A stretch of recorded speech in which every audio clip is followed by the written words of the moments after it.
Well, I think it's pretty amazing. We were just talking about the skate laces and all the different use of the skate laces. It's not just for obviously skates, but it can be for your leg pad to create toe ties.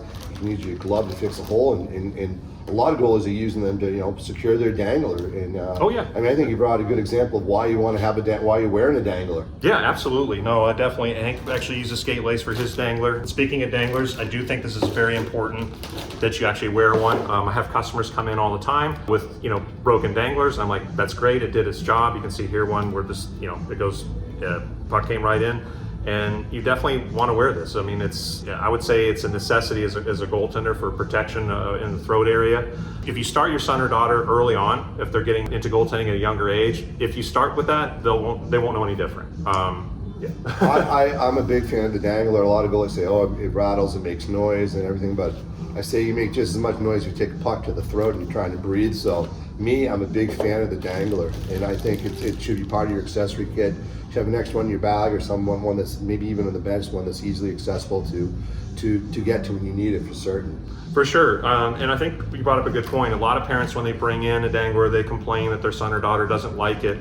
I see them fastening it in the incorrect manner, where it's annoying to the goaltender, with it swinging around, kind of like a feed bag for a horse. I guess it's kind of in their face. So where I usually started at a young age was with Hank, as I fastened it, if you can see this in the shot, up high on the chin cup, right? Because you really want that to sit where the jawline doesn't have any coverage there. And that way, when your son or daughter is moving their head and swiveling and checking out the play, it's not swinging around and getting in their way, right? It's providing that level of protection and not rattling around for them. So it might be a simple fix like that for your son or daughter. If they don't like this, it might be fastened a little too low to their liking. Bring it up a notch and then see if that works for you. So.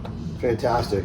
Hey, I'm curious, what else do you have in that bag? I mean, we talked about accessories for the helmet. We talked about to fix the leg pad. Yeah, speaking of helmets, you can always have an extra sweatband. These get nasty. Yes, they do. Yes. So you'll see your son or daughter, they're flipping their visor up or their helmet up. Especially during tournament weekends, we change these out, between games, because you can throw these in the wash, but have a fresh one ready to go. For example, very smart. Definitely have a tennis ball in here for your goaltender, because these get lost, in his bag. So this helps for as they're getting prepared for their game, the mental side of the game, something physical to do, hand-eye coordination, also stress, right? I mean, as adults, we use these. I tend to when I walk around with a tennis ball. So great idea. Yeah, so definitely have that in there.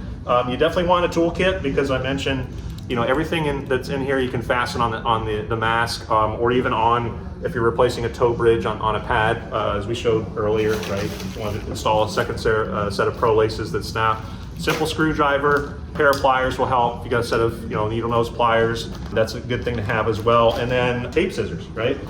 If you're lucky, they're already taping their own stick. The quicker you get them doing that, that's great. Give them some independence. But if you're in a pinch, this was definitely a lifesaver. So yeah, it's fantastic. All the stuff that's in there. Now again, it's a small accessory bag. But how much would you say to put this all together? Is this going to run us $50, $75? Yeah, about that. I would say start small. How I started when I didn't know anything it's just trial and error, right? What tended to break with your son or daughter out there on the ice, and then you just start filling it out over time. And then when you have this ready to go, it's a good bonding experience. When things would break, and I had time with my son's equipment, spend that time and actually teach him, teach person to fish, actually how to repair their own equipment. Yeah. So this is a fantastic introductory right here to not only introduction for goalie parents of young age, but every goalie of all ages should have something like this in their bag. And I think it's just a fantastic idea that you came up with. You show all the goalies this. So yeah, that's a great introduction. That's a great clip we just had there. So there's so much information packed into that one. Absolutely. No, that's what we're here for at Monkey Sports. So it's more about educating our customers.